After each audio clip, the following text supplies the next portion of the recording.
জাকাত কত টাকা হলে ফরজ হয়? এর উত্তর হলো, কেউ যদি 52.5 ভরি রূপা, এটা অথবা রূপার সমমূল্যের সম্পদ, নগদ অর্থ, ব্যাংক ব্যালেন্স, অথবা ব্যবসার মাল, যে পণ্য কেনা হয়েছে বিক্রির জন্য, এরকম কোনো মাল যার কাছে আছে যেটার মূল্য দাঁড়ায় 52.5 ভরির সমান, এইরকম সম্পদের মালিক যদি কেউ হয় এবং সে সম্পদ তার কাছে 1 বছর থাকে, তাহলে 1 বছর পর ওই সম্পদের বাজার মূল্য হিসেব করে 1 বছর পর 2.5% জাকাত দিতে হবে, অর্থাৎ লাখে 2,500 টাকা।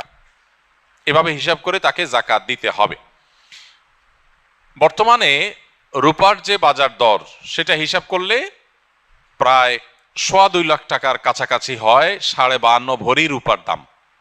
সেটা হিসাব করে যদি দেখেন যে এটা আপনার সম্পদ এই পরিমাণ হয়ে গেছে, তাহলে সবটুকুর জাকাত দিতে হবে। এমন না যে এর অতিরিক্তটা জাকাত, বরং সবটুকুর জাকাত দিতে হবে। জাকাত দেওয়াটাকে জরিমানা মনে করা, এটা কিয়ামতের আলামত। সহিহ বুখারীতে আসছে, নবী সাল্লাল্লাহু আলাইহি ওয়াসাল্লাম বলেছেন, একটা সময় আসবে মানুষ যখন জাকাত দেওয়াটাকে তার জন্য অর্থদণ্ডের মতো বিষয় মনে করবে, জরিমানার মতো বিষয় মনে করবে। এটা ভুল ধারণা আমাদের সমাজে। কারণ আমরা মনে করি যে জাকাত দিলে বোধহয় লস হয়ে যায়, কমে যায়।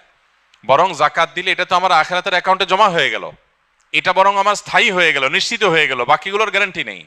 এই জন্য জাকাত দিতে পারাটা সৌভাগ্যের বিষয়। আর জাকাত কখন ফরজ হয়? এর উত্তর হলো যে জাকাত ফরজ হয় প্রত্যেকটা ব্যক্তির অর্থ বছরের আলোকে।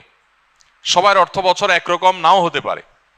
ধরুন আমি জিলহজের 1ম তারিখে জাকাত দেওয়ার মতো সম্পদের মালিক হয়েছি, তাহলে পরবর্তী বছর জিলহজের 1ম তারিখে আমার জাকাত আসবে। কেউ যদি মুহররম মাসে জাকাত দেওয়ার মতো সম্পদের মালিক হয়ে থাকে, তাহলে 1 বছর পর মুহররম মাসে তার জাকাত তার উপরে বর্তাবে।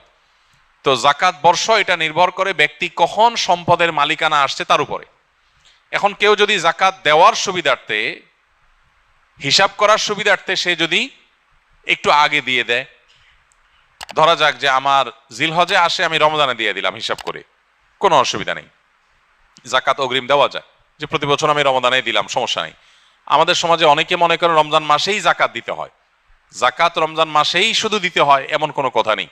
তবে এটা ঠিক, রমজান মাস আমলের মাস, সওয়াবের মাস, এ মাসে আমরা বেশি বেশি সওয়াব হাসিল করার চেষ্টা করব ইনশাআল্লাহ বিইذনিল্লাহ। সেই জায়গা থেকে আমরা নফল দান, অন্যান্য সাদাকা করব, এবং বিশেষভাবে যদি জাকাত দেওয়ার চেষ্টা করি ইনশাআল্লাহ, সেটাও আল্লাহ তাআলার কাছে আমরা বিশেষ আজরের আশা করতে পারি।